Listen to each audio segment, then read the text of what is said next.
Šī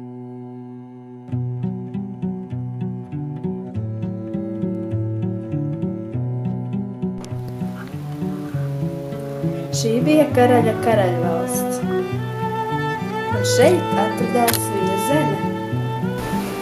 Klau, tu jau esi lasījis 13. nodaļu vēsturē? Jā, esmu.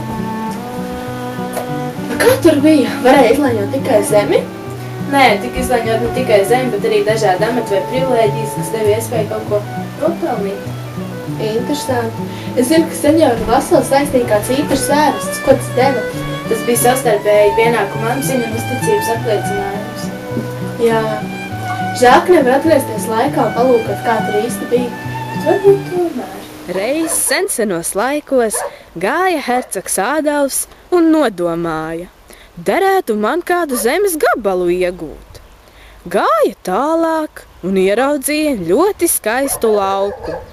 Piegāja tuvāk, kārtīgi noskatījās un nodomāja: jāiet man būs pie karaļa, vaicājumu jautāt.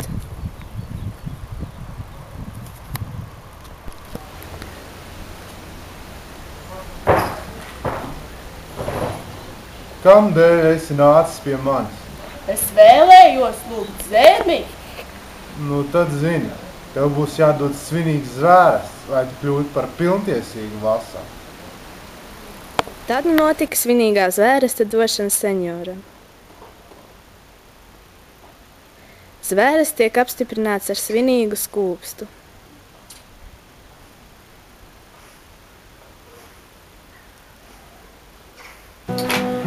Bet paklau, kā bija, kad Vasals saņēma savu lēni? Viņš tagad bija senjora vergs vai kaut kā tam līdzīgi? Nē, viņš saglabāja brīvu cilvēku statusu. Kaut gan viņš tomēr bija senjora atkarībā, bet atkarība viduslaikos netika uzskatīta par ko nevēlamu vai traģisku. Atkarība varēja izpausties tādējādi, ka Vasals reizi gadā senjoram pasniedz kādu dāvanu. Pēc gada. Esmu atnācis jums sniegt dāvanu. Wow, dāvana! Paldies, vienmēr esi bijis mans mīļākais vasals! Barons Naudings kādu laiku pazvilnējis saulītē, izdomā, ka viņām vajadzētu kādu darbiņu. Un jāiet tad pie hercoga lūgt kāds darbiņš.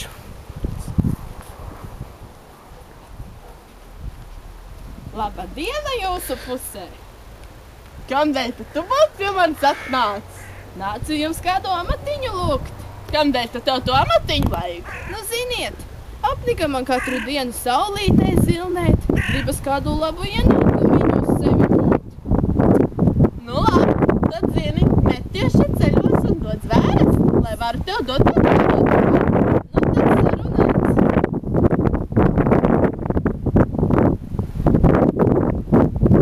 Un amats tika dots. Un pēc 2 gadiem barons, laimīgs ar savu iegūto amatiņu, kārtīgi strādā, un arī ienākums ir labs.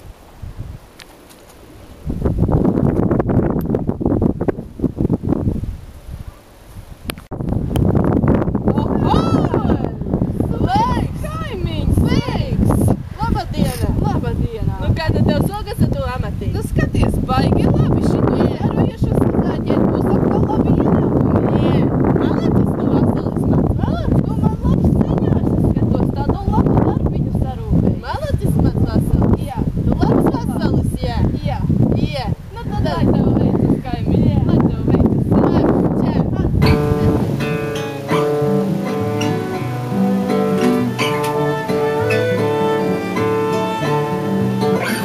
Paklau, kā bija tad, kad Vasals bija vairākiem senjoriem devis zvērestu un saņēma zemi vai amatu? Nedomāju, ka senjori bija īpaši priecīgi par to, bet ja Vasals bija devis vairākiem senjoriem zvērestu, tad, manuprāt, viņš varēja atteikties no pāriem senjoriem, palikt tikai pie viena. Viņš ir mans Vasalis! Nav gan, viņš ir tieši mans Vasalis un neviena cita. Nē, viņš ir mans vasals! Nav gan! Viņš man deva zvērestu! Man arī!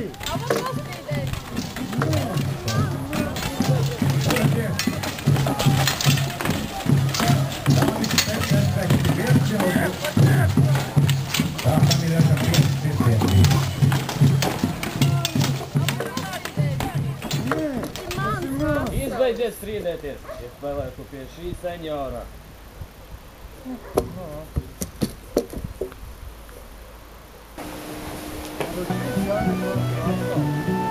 Es lasīju kaut ko par Lēņu piramīdu. Kas tas īsti bija? Tas virsotnē atradās karalis un skata nākamā pakāpiena hercogi grāfi un vīskapi. Tad barāni no zemē atradās bruņinieki. Mana vasaļa vasals nav mans vasals. Mana vasaļa vasals nav mans vasals. Mana vasaļa vasals nav mans vasals. Tavam vasalam.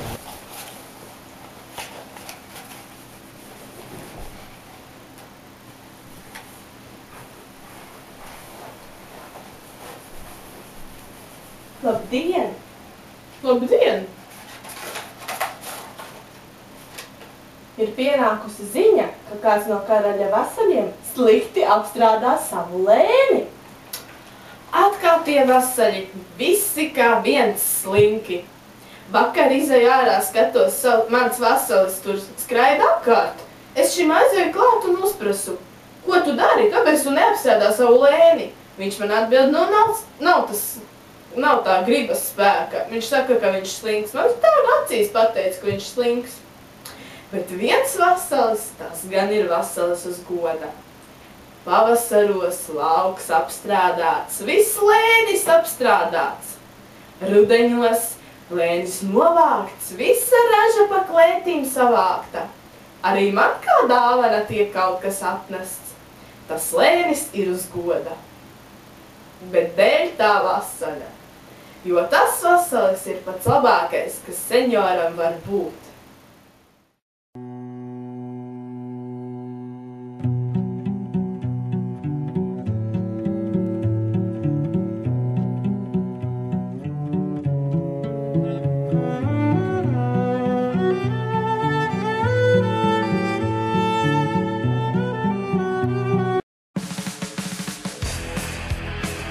Tika dots.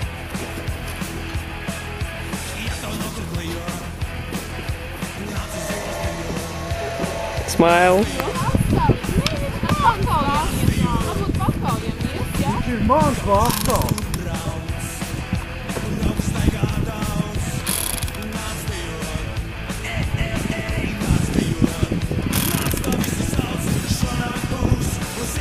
Būs iebraukt.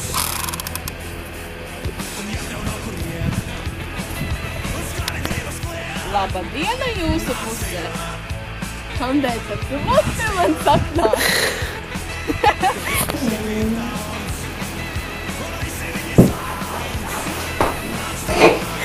Holy crap!